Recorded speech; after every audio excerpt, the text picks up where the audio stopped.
For the final time here today, it is your boy Arachnid Soul here to talk to you about the main event of AEW versus New Japan Pro Wrestling Forbidden Door 2023. Before we get into that, please do me a favor, smash that thumbs up and subscribe if you've not. I put out a lot of good content, I think so anyway. I would highly appreciate it. Main event time, and it was American Dragon Bryan Danielson who came out to that old Final Countdown theme that I always think about him having, the old Ring of Honor theme. And he took on Kazuchika Okada. Okada came out to a massive ovation. People love Okada. People were happy to see him there. And I'm not surprised that this was the main event. These guys had a great match that would have fit on any New Japan card or any Ring of Honor card. They had a wrestling match. The one small complaint that I will have is that at one point, and I don't know if this was AEW rules with the 10-second count out or if it was New Japan rules with a 20-second count out outside the ring. At one point, both guys were outside the ring. Danielson went out there looking for a suicide dive and got caught, and there was a lot of stuff that happened out there. It eventually culminated in a tombstone piledriver from Okada onto Danielson on the entrance ramp. These guys were out there. I timed it for 1 minute and 40 seconds. They were out there for 100 seconds. They were supposed to be a 10-second count out. I don't know what happened there. It was the one thing where I said, yes, this is an AEW pay-per-view. In any case, they got back into the ring. It looked like American Dragon Bryan Danielson was kind of convulsing after the tombstone. I mean, very serious move. Compression of the spine and so on. Very dangerous move, a move that's been outlawed in many places and maybe should be outlawed. I mean, maybe you should outlaw all the pile drivers. I don't know. The referee stopping to check on Bryan Danielson, and the fans actually booing this. I'm like, what am I watching? The fans booing Bryan Danielson after he ate a tombstone outside and then ate a top rope elbow drop inside the ring as the officials checked on him. I've never seen this. I've watched baseball, I've watched football, I've watched a lot of different sports, and generally when people are getting checked on, the crowd's kind of silent, or they like the fact that, the person's getting checked on and maybe even applaud afterwards. In any case, this is an AEW pay-per-view, so to some degree it is going to be like Bizarro World for me personally. I grew up watching pro wrestling, and I don't know what some of this stuff is. In any case, this was a great pro wrestling match.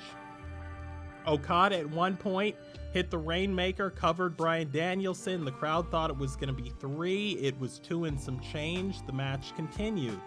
We saw great offense from both of these guys. Both of these guys pulling out all of their signature moves, all of their trademark moves. Both of these guys laying the strikes in. I don't know that I've ever seen this many great drop kicks in one match, at least not in a long time. We got different variations of it. Okada at one point did a drop kick. I mean, my boy's got that vertical leap. He's been blessed with that Billy Gunn, that Bob Holly, that Lance Storm style vertical leap. At the end of the night, we saw some great chain wrestling. Bryan Danielson in the center of the ring getting the label lock, which, if you don't know what the label lock is, it's not a crippler crossface, but in your head, just imagine he had a crippler crossface, so I don't have to really try to explain this hold to you. Okada not tapping out, Danielson there, then going into Rings of Saturn, a modified Rings of Saturn, and crossfaces, and getting very innovative. I think Danielson probably went to 4 or 5 different submissions there. This is after he had stomped the head of Kazuchika Okada in. The crowd at the beginning of this match was chanting, "You're gonna get your effing head kicked in," that old school Ring of Honor chant. It was nice to see some Ring of Honor fans there. I'm guessing these would have been the same people smart enough to cheer CM Punk during his match. Of course, it is Toronto, and Toronto traditionally has been a crowd that likes assholes. I mean, they cheered for Hulk Hogan, Hollywood Hogan over The Rock. They're much like Philly. When you go to certain towns, especially those 2 towns, if they love you everywhere else, you're probably going to get booed there. In any case, Okada did submit, and the bell sounded. I don't know what was going on with this crowd. This crowd was like not happy to see Danielson win, or, you know, of course the AEW fans, they chant fight forever, so they're more interested in the match just going and going and going than pro wrestling fans who have a favorite and they want to see that guy win, no matter how he does it, with the schoolboy, with the finisher, whatever. Again, it was AEW. There was a match that I thought was going to happen. I was mistaken. I thought it was going to be Samoa Joe versus Roderick Strong. I guess maybe that's coming up on Dynamite or something. I don't know. If that match happened, let me know down below.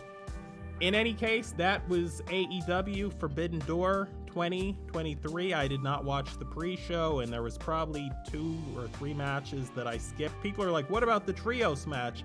I'm going to go watch that match on my own because I do like Darby Allin. I think there's potential there. My boy Sting is in the match. I have no idea who else is in that match.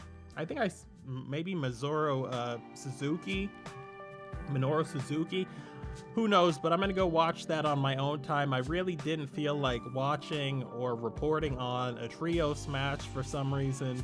Even though it wasn't anybody goofy in the match, as far as I can tell. I'm going to go watch that one on my own. I'm probably never going to make a video out of that, but it'll be nice to see my boy Sting wrestle again. Have not seen him wrestle, believe it or not, since I don't watch WWE. Have not seen Sting wrestle since he left TNA Impact Wrestling those years ago. In any case, thank you for joining me as I reviewed this pay-per-view.